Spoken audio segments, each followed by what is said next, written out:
안녕하세요. 고래등입니다. 좋은 시간 보내고 있죠?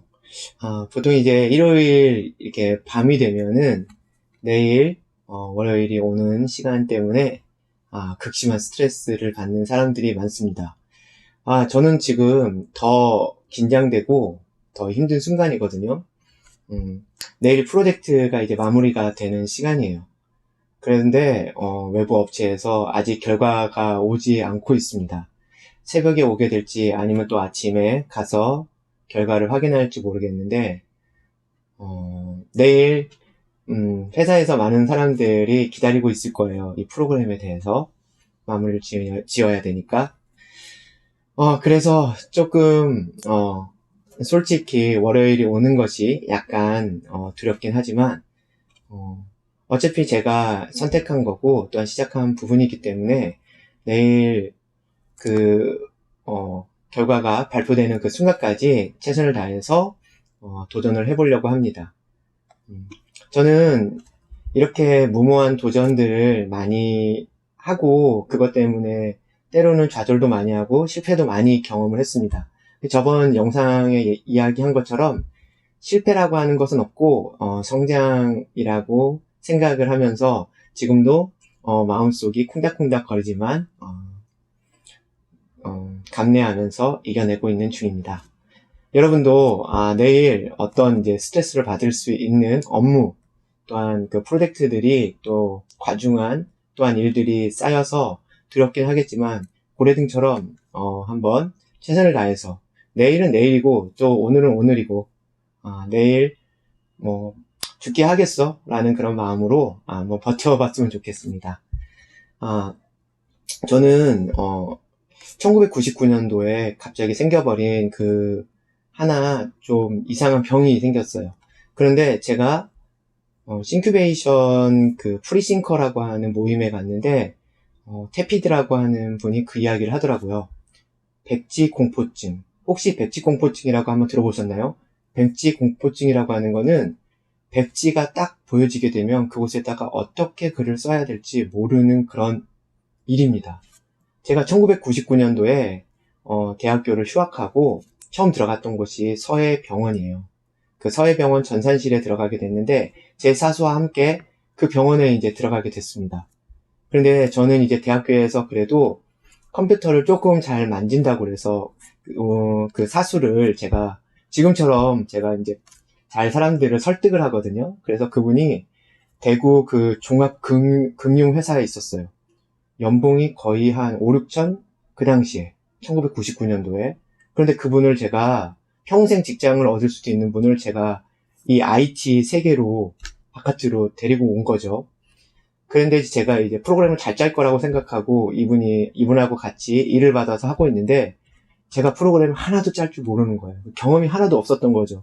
그런데 이분은 저를 믿고서 회사를 나온 거예요. 그러니까 어떡하겠어요. 그래서 서해병원에 이제 입사 지원서를 내고 이제 가면서 저를 이렇게 붙박이로 데리고 갔습니다. 그리고 거기는 이제 전산실에 있는 분들한테 내가 데리고 있는 친구인데 이 친구가 실력이 없으니까 좀 실력을 키워준다고 생각하고 적은 돈이라도 주고 가르쳐줬으면 좋겠다라고 해서 그곳에 들어갔죠. 그렇게 한 8개월 이제 좀 시간이 지나서 저희 사수는 다른 회사에 입사 지원을 하게 됐고, 물론 실력이 좋았으니까 그 회사에서 또 큰 연봉을 갖고 가게 됐습니다. 그리고 이제 저 혼자만 남은 거죠. 저는 그 당시에 40만 원 정도밖에 받지 않았거든요. 근데 사수도 없으니까 그 전산실의 직원들이 저를 굉장히 괴롭히기 시작했어요. 책을 던져주고 창고 같은 데다가 놓고서 그때 겨울이었거든요. 자신들은 이 파카 같은 걸 다 입고서 거기 있으면서 저는 거기에 의자에 앉아서 그 당시에 비주얼 베이직이라고 하는 책이 있었는데 그 책을 보면서 문제를 막 던져주는 거예요. 던져주면 그 문제를 풀어야 됐는데 그 시간이 되게 괴로웠어요. 그렇게 이제 여러 가지 연습을 통해서 저에게 첫 번째 프로젝트가 주어졌습니다. 지금 생각하면 굉장히 단순한 프로젝트였는데 그 프로젝트를 가지고 제가 25만 원짜리 이제 원룸에서 지냈거든요. 굉장히 작았어요. 방도. 그곳에 책을 갖다 놓고 그 문제를 부여잡고 이제 씨름을 하기 시작합니다. 12시가 지났어요. 그리고 1시가 지나는 거죠. 땀이 삐질삐질 납니다. 너무나도 이제 가슴이 콩닥콩닥하고 내일 9시면은 그 사람들한테 검토를 받아야 되는데 어떻게 해야지 하고 9시간이 남았어요. 그리고 8시간, 7시간 제 머릿속은 이제 하얘지는 거죠. 그러면서 책을 막 펼치는데 책의 글자들이 공중에 떠서 정신없이 막 흔들리는 거예요. 그래서 어떻게 할 수가 없었어요. 그리고 컴퓨터에는 프로그램 창을 띄워놓고 흰 공백을 본 거죠. 그 흰 공백을 마주쳤는데 너무나 무서웠어요. 그때의 그 공포라는 것은. 키보드에 무엇을 쳐야 될지도 모르겠고 그러면서 시간은 계속 흘러가다가 저는 밤을 꼴딱 새고 7시, 아침 7시가 되고 8시가 돼서 회사를 이제 가야 되는 거예요. 그런데 그 공백에다가 아무것도 치지 못했습니다. 그래서 회사에 가서 정말 여태까지 들어본 욕 중에서 굉장히 다양한 욕들을 엄청 많이 듣고 그다음부터는 저한테 프로젝트가 하나도 주어지지가 않아서 거의 구제불능 그 상태로 그곳에서 지내다가 결국은 학교에 복학을 해서 다시 열심히 공부를 하는 계기가 되었습니다. 두 번째는 제가 제 아내하고 같이 집에 있을 때 제가 일이 없어갖고 혼자서 그 반지 합방에 있었거든요. 그때 제 앞에 놓여 있었던 화이트보드와 대면할 때였어요. 저는 공간을 잘 인식을 못합니다. 예전에 이야기한 것처럼 제가 방향치예요. 방향치다 보니까 그 어떤 그림을 보고 그 그림을 그 큰 공간에다가 정확하게 배치하는 것들을 잘 못합니다. 그러니까 중심이 어딘지를 모르니까 항상 그림을 그리다 보면 구석이 남는 거죠. 아니면 아예 넘쳐버린다든지. 그래서 계속 그게 몇 번 시도하고 수십 번 시도하다 보니까 내가 그걸 할 수 없다라고 하는 두려움이 생긴 거예요. 그러면서 갑자기 이제 그 1999년도에 느꼈었던 그 공포가 다시 느껴지는 거죠. 라인 하나를 그릴 수가 없게 되더라고요. 점을 찍을 수도 없고요. 점을 어디다가 찍어야 될지도 모르겠고 막 이렇게 고민했습니다. 그렇게 2, 3개월 아무것도 못하고 나중에는 그 화이트보드를 부여잡고 막 울었어요. 막 통곡하면서 울었어요. 아니 내가 이 화이트보드에 점도 못 찍으면 이렇게 바보가 되는 거 아닌가? 라고 생각을 했죠. 그리고 마음을 차분히 갖고서 뭐라도 해보자라고 생각을 해서 책을 펼치고 영어책을 펼치고 거기다가 영어를 똑같이 쓰기 시작했습니다. 그렇게 며칠이 지나고 일주일이 지나고 한 달이 될 무렵 제 생각들을 화이트보드에다가 적고 있는 제 자신을 발견하게 되었습니다.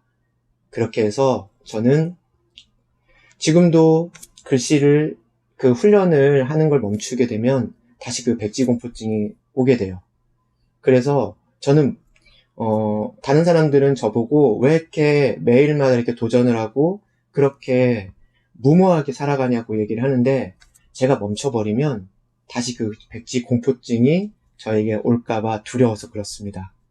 그래서 안주하면은 나는 모든 그 기능들이나 내가 가지고 있었던 기술들 이런 것들을 다 잊어버릴 거라는 생각 때문에 계속 새로운 것을 발견하고 새로운 것을 도전하고 그러면서 제 자신을 계속 채찍질하면서 어떻게 보면 채찍질하기도 하고 제 자신을 계속해서 용기를 주면서 매일마다 도전을 하고 있습니다. 여러분 어떤가요? 제가 이번에 그러면서 제 이런 모습들을 솔직하게 이야기를 하게 된 것은 여러분들에게 용기를 주면 좋겠다는 생각을 들었어요. 제가 요즘 블로그를 이렇게 쓰는데 블로그를 잘 못 쓰게 됐거든요. 그게 왜 그러냐면 제가 되게 바보 같은 생각을 했어요. 저희 구독자가 10명입니다. 그리고 조회수가 20개도 안 돼요. 그런데 누군가가 내 글을 보고 있다라고 하는 게 느껴지니까 글을 잘 써야 돼. 어떻게 써야지? 글의 구성력을 어떻게 해야지? 문법은 맞는가? 맞춤법은 이렇게 쓰는 건가? 아니면 이게 지금 문맥이 맞는 거야? 막 이런 생각을 하다 보니까 글을 썼다 지웠다 썼다 지웠다 썼다 지웠다를 계속 반복하고 있는 거죠. 그리고 오늘 생각을 했습니다. 야, 신우진, 너 정신 차려. 너는 작가도 아니고 아무것도 아닌데 이제 한 달도 한 달밖에 안 지나서 블로그로 이제 글을 쓰고 있는 사람이 무슨 작가처럼 그렇게 고민을 하고 있냐고. 그래서 그렇게 생각을 했습니다. 제가 가지고 있는 그 진심을 전하는 게 더 중요하다고.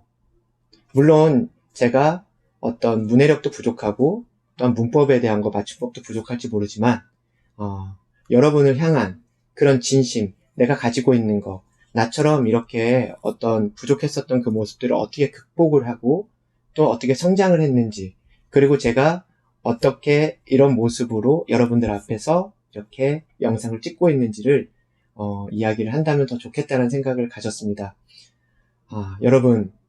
여러분이 하는 것들 남들이 보게 되면 하찮은 것으로 보일 수도 있고, 그 다음에 부족해 보일 수도 있습니다. 그리고 넘어질 수도 있고, 실패할 수도 있고, 그 실패를 통하여서 성장할 수도 있습니다. 그 매일매일의 그 과정들이 여러분들에게는 굉장히 중요한 하나의 그런 버팀목이 될 겁니다. 내가 어떤 것을 시도하다가 실패를 하게 되면 과거에 내가 성공을 했었던, 또한 내가 성장을 기반을 하면서 다시 도전을 할 수 있었던 그 시간을 떠올릴 수 있을 것 같습니다.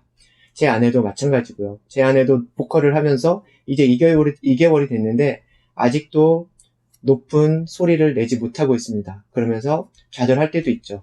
그러면서 제 아내가 이런 말을 합니다. 오늘 저한테 용기를 주었어요. 뭐라고 얘기를 했냐면, 나는 노래를 못하지만 내 목소리는 너무 좋기 때문에 나는 정말 노래를 잘할 거야 라고 이야기를 합니다. 우리 나찬사 멋있죠? 그래서 제가 제 아내를 정말 좋아합니다. 저도 그렇게 부끄럽지 않은 남편이 되기 위해서, 정말 또 여러분들에게 멋진 고래등이 되기 위해서 실패를 경험하고 그 실패가 아닌 성장을 기반으로 해서 매일마다 이 영상을 통해서 성장하고 있는 제 자신을 보여드리도록 하겠습니다. 그리고 누군가에게 보여주기 위한 그런 영상이 아니라 내 자신의 진심을 가지고 여러분들과 상대하고 만나도록 하겠습니다.